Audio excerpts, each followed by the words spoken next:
Vamos a conversar, José, con un amigo físico nuclear, experto en asuntos energéticos y el eterno director de la CDE de la oposición.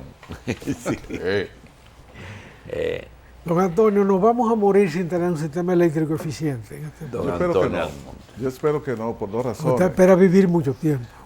Por dos razones. Primero, porque yo espero que todos los que estamos aquí, pues vivamos todavía muchos años. Y en segundo lugar, porque no pierdo la esperanza de que definitivamente se resuelva el problema eléctrico. Naturalmente, Pero se está resolviendo. Porque para que se resuelva hay que avanzar hacia la resolución. Sí, es cierto. Tiene que trabajarse en la dirección correcta. Estamos viviendo una oportunidad, yo diría que casi única en los últimos 20 años en el sector eléctrico. Digo una oportunidad para resolver el problema, lo que no estoy muy seguro de que se estén dando los pasos correctos. La oportunidad tiene que ver con el precio de los combustibles. Es decir, esa reducción drástica, digamos, en los últimos 3 o 4 años se ha reducido los precios de los combustibles derivados de petróleo en más del 40%. Sepa usted que, por ejemplo, así que yo recuerde, desde 2014 a 2015, en un año, las empresas distribuidoras se ahorraron de costo de abastecimiento, de compra de energía a la generadora, 431 millones de dólares como consecuencia de la reducción del precio de los combustibles. La nómina creció en más de eso. La nómina no creció más de eso, es el misterio. La nómina creció sustancialmente. Los gastos operacionales generales también, pero no a los niveles de 431 millones de dólares.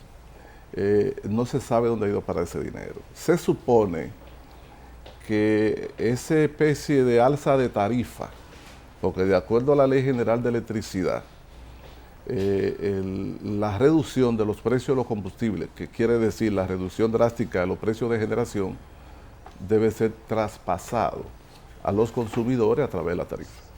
Sin embargo, el gobierno ha mantenido igual la tarifa, pero la reducción de los costos de generación han caído sustancialmente. Entonces, nosotros estamos pagando un sobreprecio real de electricidad y eso es una especie de impuesto o una alza de tarifa. Lo que se dice es que parte de ese dinero ha ido a parar al financiamiento posiblemente del proyecto de Punta Catalina y otros no se sabe si se fueron en las patas de la reelección. Ahora, usted tiene que ese ahorro pudo haber servido para una transformación de lo que yo digo es el sumidero del sector eléctrico, que son las empresas distribuidoras. Usted tiene unas empresas distribuidoras que, por ejemplo, mantienen una pérdida siempre de un 30 y pico, 32, 33%, a pesar de esos ahorros en los costos de abastecimiento.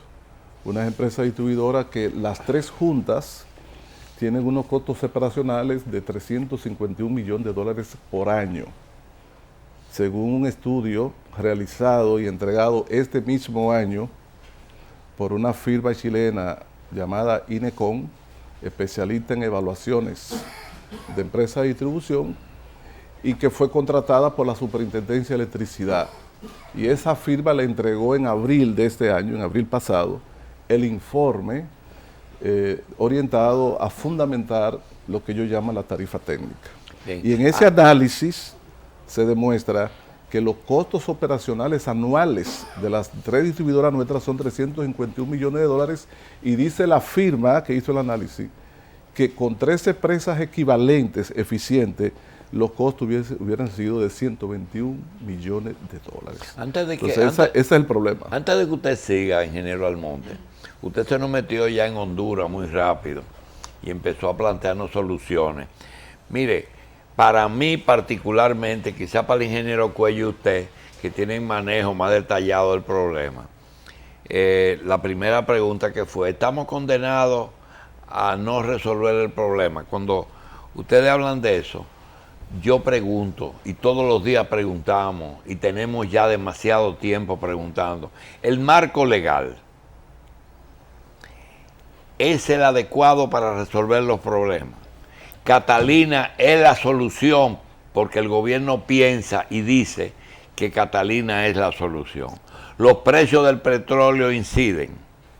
La administración estatal en las distribuidoras ha sido razonable.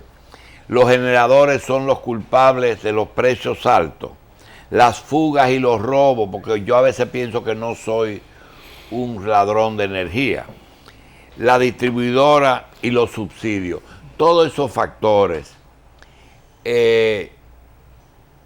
para mí, tienen importancia, pero realmente hay alguno que sea determinante. Yo le voy a decir, usted ha hecho un inventario completo. Ese inventario es el inventario de factores que inciden en la situación de crisis del sector eléctrico. Ahora, de ese inventario, de ese lista, usted comenzó por el punto que a mi juicio también, yo coincido con usted, es fundamental. Cuando usted se refiere al marco legal, está en el fondo también invocando no solamente el aspecto de la ley, sino todo lo que tiene que ver con la institucionalidad del sector eléctrico, con la regulación. Entonces, ¿por qué ese es un punto fundamental? Porque si hay un problema, si hay uno de los problemas graves del sector eléctrico dominicano es que está desinstitucionalizado. Fíjese, don Julito, la cosa más simple es la siguiente: un mercado, un elemento central de un mercado es el precio. Yo no concibo un mercado en donde los agentes que participan en él no sepan a ciencia cierta cuánto realmente es que cuesta un producto, es decir, cuál es el precio real. Aquí la tarifa que se aplica, que refleja los costos de generación, de transmisión y de distribución, es una tarifa arbitraria que está hace tiempo al margen de la ley. La tarifa que debió aplicarse de acuerdo a la Ley General de Electricidad, la 12501, es una tarifa técnica. Se han hecho 4 estudios de tarifa técnica, se han pagado cientos de miles de dólares cada vez que se hace un estudio, pero nunca se ha aplicado una tarifa técnica. Entonces, ¿cuál es el precio final que paga el ciudadano? El precio arbitrario, un precio el que determina los gobernantes, los políticos. ¿Por qué ese es un tema fundamental? Porque el sector eléctrico es un tema que requiere inversiones sistemáticas en generación, en transmisión, en distribución. Ahora, como la generación eléctrica ha estado fundamentalmente en mano privada, la inversión en nueva planta, lo primero que preguntan los inversionistas es cuál es la institucionalidad del sector.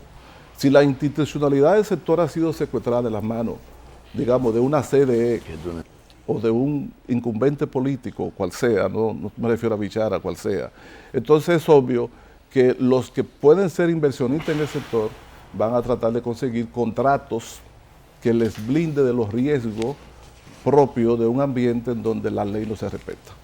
Entonces, si usted no tiene un marco jurídico respetado y no tiene una regulación creíble, entonces usted va a tener siempre costos muy elevados y a los inversionistas tratando de buscar ventaja, porque a través de contratos negociados a veces de manera discrecional pueden suplir lo que son los riesgos o pueden contener los riesgos de una legislación y una regulación muy débil. Entonces, la institucionalidad del sector eléctrico es un aspecto fundamental. El otro aspecto de Punta Catalina, mire, aquí todos los expertos, todos los estudios insistían en la necesidad de que había que hacer inversión. Mire, desde el año 2003, cuando se instaló la planta de AES, Andrés, Gas Natural, hasta prácticamente el 2012, la inversión privada en la generación fue muy limitada. No fue nula, pero muy escasa. Y por esa razón había un predominio de plantas y de combustible que entonces hacían la generación muy cara. Entonces todos los análisis decían que hacía falta inversión en planta base. ¿Qué son las plantas base? La planta base en un sistema como el nuestro, en República Dominicana, son pues, plantas de carbón, plantas de gas natural, plantas que son capaces de producir a bajo costo variable, aunque su instalación, como el caso de planta de carbón, tiene una gran inversión inicial, pero el costo de producción después es barato, es relativamente bajo. Entonces hacía falta, y un estudio hecho por una firma extranjera, Mercados Eléctricos, contratada por un grupo empresarial dominicano, hizo también una evaluación que se publicó creo que en el 2008 sobre la factibilidad de plantas de carbón. También la propia CDE, en el año 2007, algo así, hizo un estudio de factibilidad de instalación de plantas de carbón en República Dominicana. Ninguno de esos estudios dijo que era en Punta Catalina, sino en Pueblo Viejo, Manzanillo, Pero había un consenso en el ambiente técnico dominicano de la necesidad de instalar plantas de carbón, sea de escala de 600 megas, de 300 megas, etc. El problema no está en la instalación de la nueva planta, sino en cómo se hizo el proceso. Primer punto, el Estado Dominicano pudo evitar, el gobierno pudo evitar endeudar al Estado Dominicano en la forma que él lo ha hecho e conseguir la misma instalación de electricidad.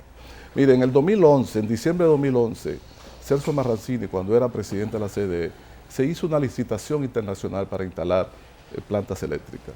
En abril del 2012, esa licitación pues se anunció al pueblo que habían precalificado 7 empresas internacionales dispuestas a que, según la licitación, se instalarían plantas de carbón y de gas natural de 260 megavatios máximo por unidad hasta completar 1000 megavatios.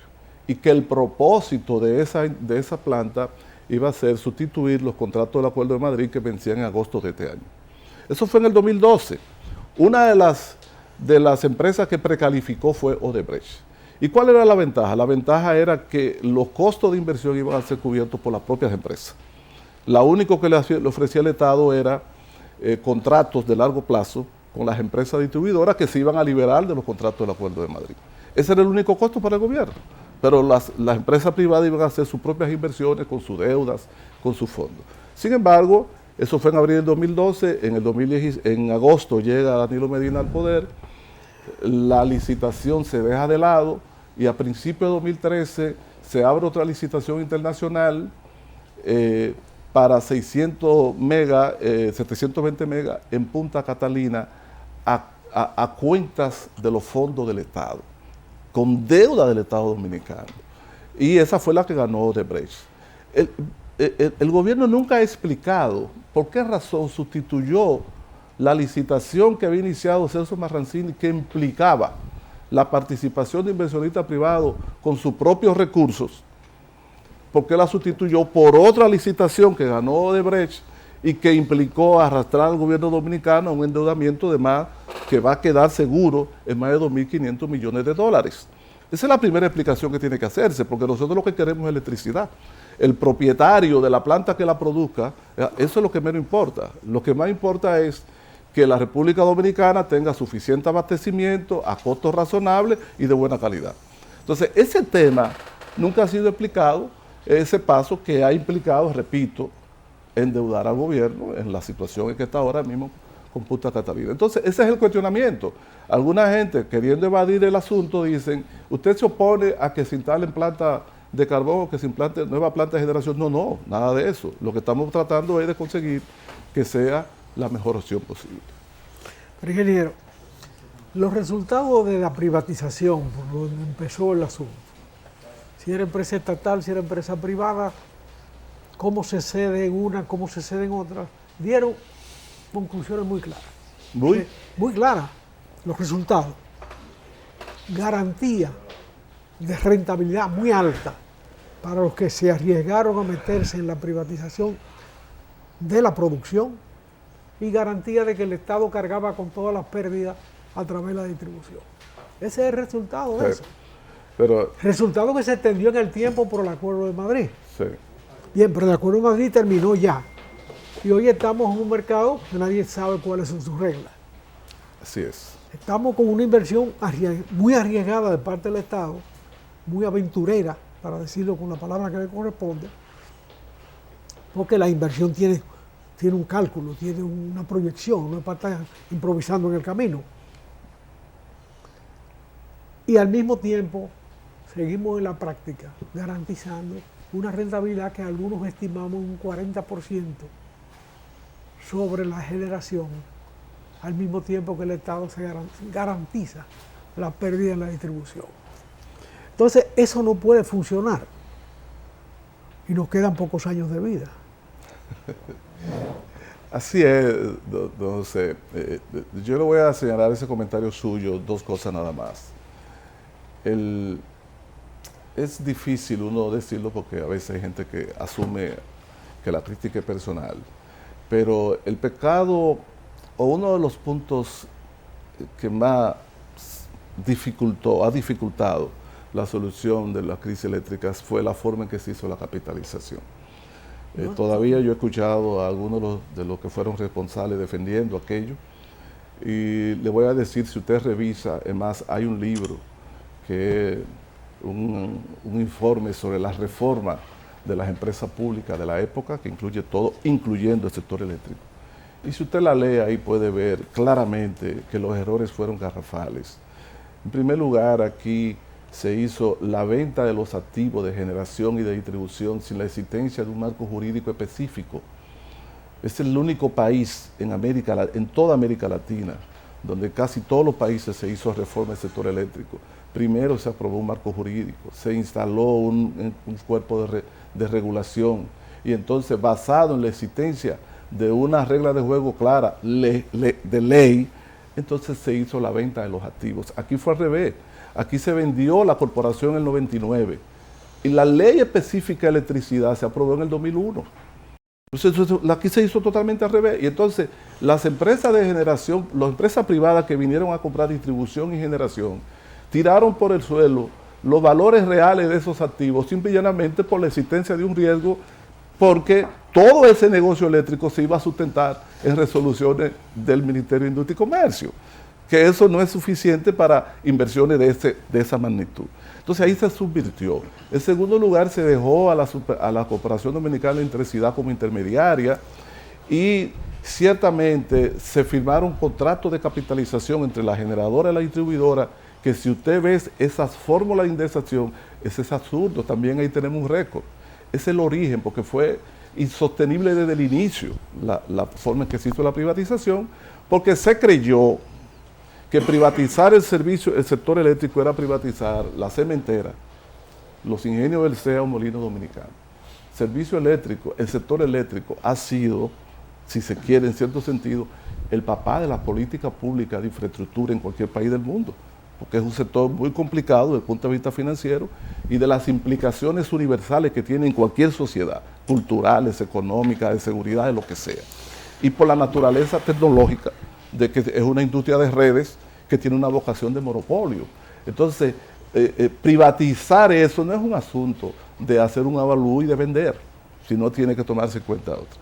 La otra cosa es que a mí me parece, tal y como usted señala, que ya en los momentos actuales, el gobierno y el Estado, en una visión amplia, tiene que entender que la crisis del sector eléctrico dominicano no es una planta.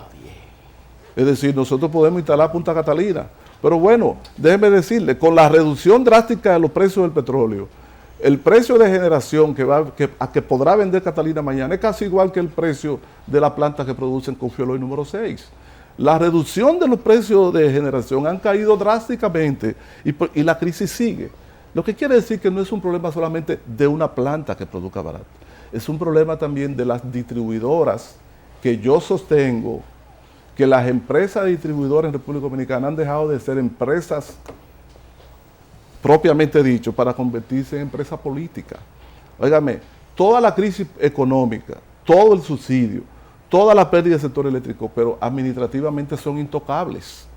La empleomanía crece, los gastos operacionales crecen. ¿Por qué? Porque las empresas distribuidoras se han constituido en recursos fundamentales para el clientelismo político. Senadores, diputados, regidores, alcaldes, líderes y hasta presidentes han sido ayudados por el sifón de transferencia al sector eléctrico, que realmente es transferencia aparte del sistema político. Hay más que eso, ingeniero, hay más que eso. Sí. Mientras el Estado está cargando con un endeudamiento brutal para suplir la capacidad de producción necesaria, los generadores dominicanos están exportando capital a otros países. Porque mire qué pasa con los generadores. Capital generado por... Mire, yo les quiero hablar a ustedes de los generadores. Por el privilegio que le dieron de apoderarse de, los activos. Le voy a hablar de los generadores. Vamos a hablar de los generadores, sí, pero tenemos una pausa que hacer entonces y ahí mismo vamos a retomar el tema luego de unos mensajes.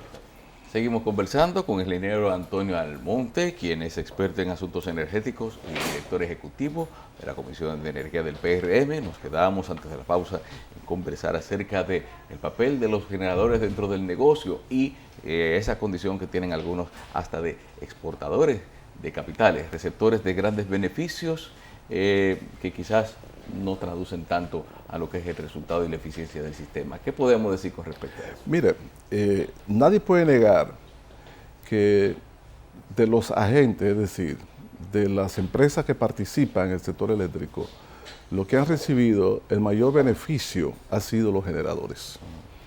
Las empresas de generación, una buena parte de ese beneficio es consecuencia de su trabajo, su eficiencia, su gestión, etcétera. Y otra parte de ese beneficio ha tenido que ver con dos elementos básicos. Número uno, algunos generadores han detentado contratos firmados años atrás, contratos que durante muchos años le generaron una renta sin ningún fundamento técnico económico. Es decir, una renta que se deriva, porque cuando usted firma un contrato en electricidad hay dos componentes fundamentales, precio y potencia. Digo, potencia, capacidad y energía. El truco muchas veces está en los indexadores. Si el gobierno no sabe negociar bien o no negocia bien los indexadores, entonces una empresa, un generador puede tener rentas excesivas a través de un mecanismo de indexación de precios de combustible, por ejemplo, que le va a generar una renta que va a ganar durante 15, 10 años de venta de vigencia del contrato, vendiendo una cantidad de productos enorme porque la electricidad todo es grande.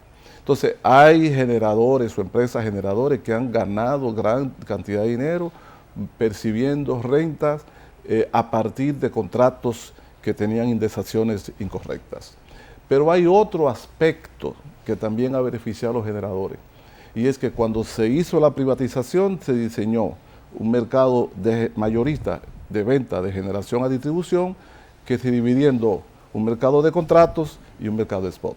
El mercado de spot le vende a usted el 20, el 15 o el 10% de la energía, pero el 10% de la energía es un gran mercado. Estamos hablando de transacciones de miles de millones de pesos. ¿Y qué resulta? Que el precio que cobra un generador en el mercado de spot es un solo precio. ¿Cuál es? El precio de la última planta que entra a producir, que generalmente es la más cara. Yo le voy a dar un ejemplo. Si usted se mete ahora en la página web de la Superintendencia de Electricidad, ahora mismo, usted puede hacerlo ahora en este momento, usted va a encontrar que una de las pestañas, usted va a encontrar lo que es, cuál es la lista de mérito del mercado de spot de República Dominicana. Y yo tengo aquí, por ejemplo, si me permite, don José, decirle, del 22 al 28 de octubre, el precio del mercado de spot, que es el que cobró todas las plantas en esa semana, del 22 al 28 de octubre, fue de 10 centavos de dólar kilovatio hora. Y entonces usted tiene una serie de plantas, Itabo 1, Itabo 2, Los Minas, Barahona, Estrella del Mar, un conjunto de plantas de las empresas privadas que declaran estar produciendo a 2.3, 2.4 y 2.5 centavos de dólares. O sea, usted produce a 2.3, 2.4 y usted está cobrando a 10. Entonces, cuando usted le dice que es un kilovatio hora, no es nada, pero cuando son millones de kilovatios hora, usted está ganando diariamente millones y millones de pesos como consecuencia del margen entre el precio de tope y el precio. Ahora bien, ahí es que viene el punto, lo que yo le voy a decir ahora, de por qué yo he tenido polémica con alguna gente que me dice, bueno, pero tú no criticas tal cosa. Digo, mira, déjame decirte, yo he oído a don Julio Jacín decir que él votó por fulano, no por fulano. O sea, yo voté por Danilo. Si fuera el caso, yo no voté por Danilo, yo voté por Luis Abinader. Pero no vota por el candidato presidencial, Leonel Fernández, Danilo Medina, Luis Abinader, que es el que le dice al pueblo dominicano que va a resolver el problema eléctrico. Yo no voté por un generador. Entonces, ¿de dónde sale esto? Óigame, aquí se sabía que en agosto iba a vencer los contratos del Acuerdo de Madrid desde el 2001. Y lo que tenía que hacer el gobierno era hacer una licitación para tener las plantas que sustituyesen, o contratos nuevos que sustituyesen a los contratos del Acuerdo de Madrid. No, lo dejaron vencer. Y meses después que se venció es que Bichara llama a una licitación para enero del año que viene. Y usted sabe qué está haciendo República Dominicana, comprando toda su energía en el spot. En vez de comprar el 10%, está comprando el 100% casi en el spot, salvo 2 o 3 contratos que hay por ahí no muy claros. ¿Y eso qué significa? Que estamos pagando cientos o miles de millones de pesos durante esos meses. Y el después Export no es un concurso. No, el Export no es ningún concurso. Dice que es un concurso, pero no lo es. Usted te va a Si despachar. estamos comprando la más barata o no es la más No, barata. estamos comprando al precio de la más cara. De la última que Porque, entra a de la producción. última que entra. Porque mire, La última que entra en producción es la más cara. la van despachando, Julio, de la siguiente manera. Supongamos que nosotros seamos 4 empresarios Sí, de 4 generación. generadores. Entonces, don José Israel es el que tiene la planta, digamos, de carbón más barata. Sí. Entra primero. La suya, la segunda, entra usted. El joven entra y después entro yo. La mía es la más cara. Entonces, ¿qué va a cobrar usted? ¿A qué precio usted va a cobrar? ¿El precio al que usted precio produce? del No más al precio barato. mío, el más caro. Ah, cara. Entonces usted va a recibir una renta sin pedirla. Y cuando usted dura años recibiendo una renta que está cobrando 3 y 4 veces por encima de su precio de producción, Y como usted hace una gran medida, acumulación. ingeniero Ahora, Almonte, eso es un diseño del mercado. Y como una medida Eso no es justa. eso no es algo que busque el generador. Sí, pero Eso óigame, es responsabilidad de quienes sostienen el sistema. óigame, que y es el en vez sector de público. hacer, ok, está bien, no lo apagamos al precio más barato. ¿Y por qué no buscamos un punto medio? Bueno, la ley, el gobierno tiene 2 opciones. O la compra así o lo hace mediante negociación bilateral, contrato.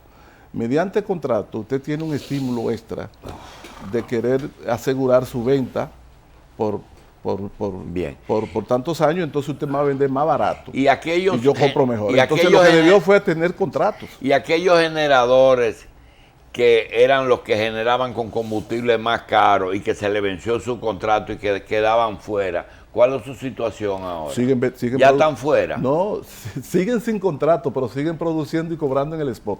Ahora cobran igual como si tuvieran los contratos. Ahora, ¿por qué quedan fuera? Entonces ¿Por qué hay que quedan? tomar como referencia el que más caro vendía. Claro, ¿por qué quedan, don Julio Jacín? Porque la gente creía que si se venció un contrato quedaba fuera de generador. Hoy, ¿quién va a producir la electricidad?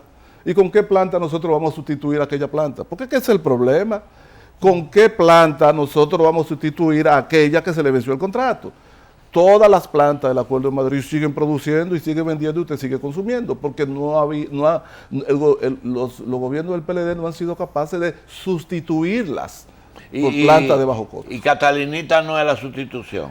Se espera que sea, pero Catalinita, como dice usted, se le ha enredado el tema del costo, porque declaran 2.040 o 1.945 millones de dólares, pero eso es el costo overnight, que significa lo que costaría construir la planta sin pago de intereses, lo cual es imposible. Es decir, cuando usted ponga a pagar los intereses del financiamiento que tomó prestado durante 4 o 5 años de construcción, más la elevación por inflación de costos de los materiales e insumos, más el personal, etcétera, todas las evaluaciones dicen que esa planta se puede derivar a 2.500. Y cuando usted haga los análisis de precio de kilovatio hora, usted va a darse cuenta que Catalinita va a producir electricidad casi igual que si fuera un derivado de petróleo. Parece ser que el costo de Catalina va a ser un problema en el futuro, como que ahora se está ocultando. Eso es lo que se siente en el ambiente. La pregunta es la siguiente. Si tú hablas con el gobierno, te dicen, es que los generadores privados quieren Catalina, pero no la quieren al precio real, la quieren subvaluada. Y el gobierno dice, cuesta en cualquier cotización que se haga tasación que se haga en cualquier país del mundo, está a un precio justo. Ingeniero, ¿cuál es la verdad del costo de Catalina? ¿Está sobrevaluada o está en el precio justo? Mire, para mí, la Punta Catalina, ese proyecto está sobrevaluado. Y está sobrevaluado porque alguna gente le dice a usted, si tú vas a la website de la Oficina de Energía de Estados Unidos, te va a encontrar que una planta de carbón equivalente a ese cuesta más cara. Bueno, esa es una referencia que ni siquiera en Estados Unidos es totalmente válida, porque en el mismo Estados Unidos tú encuentras experiencias de construcción de plantas de carbón en varios estados a precios diferentes. Cada país en determinada coyuntura puede lograr precios y costos de planta de carbón mucho más barata.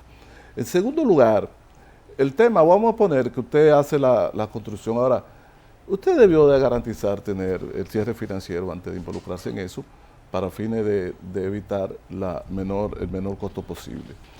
Yo no creo, doctor Jacín, yo he escuchado a todo el mundo y mis amigos me dicen que el sector privado, que van a vender acciones, etcétera. Yo no le veo al gobierno de Danilo Medina y al PLD para realmente vender eso. Fíjense que en octubre del año pasado, no, creo que fue en abril, ellos hicieron una licitación internacional para contratar la administración de operación y mantenimiento de la Punta Catalina. El esquema que tiene el gobierno de Danilo Medina, el esquema real, es contratar una empresa especializada en administración, operación y mantenimiento de plantas eléctricas basada en metas. Pero que sigue siendo del Estado. Claro, la propiedad es del Estado, pero la administra una empresa privada especializada con base a metas de eficiencia. Muy bien. Y los activos siguen siendo del Estado. Del Estado. Es decir, que usted no lo ve, usted no lo ve ni en bonos, ni en papeles, ni en venta. El bono es una indicación de voluntad o la pretensión del gobierno de determinarlo con su propio fondo. Porque la participación privada era importante para conseguir el dinero que le permitiese financiar la finalización. Pero si ellos la finalizan, la administración del sector privado es simplemente... Dos preguntas que yo termino. Ingeniero Almonte, ¿no fue que se le cayó Brasil con el problema de allá y ellos tenían cuadrado eso con Brasil? Y si la fecha que pusieron del 18, ¿usted cree que va a estar? ¿En 2018? Sí. Si consiguen el financiamiento de los 600 millones, que sí, yo pienso que sí, que lo van a conseguir, ellos tienen muchas posibilidades de terminar en el 2018. Porque la construcción está bastante avanzada, los equipos principales están en el país, y yo pienso que además tienen mucha conciencia de que puede ser un Waterloo, es decir, si ellos prolongan más allá del 2018, los costos se le van a disparar, y entonces... el objetivo económico del proyecto va a perder sentido. No, y la demanda va a crecer. Va a crecer. ¿Crecer qué, José? La demanda crece.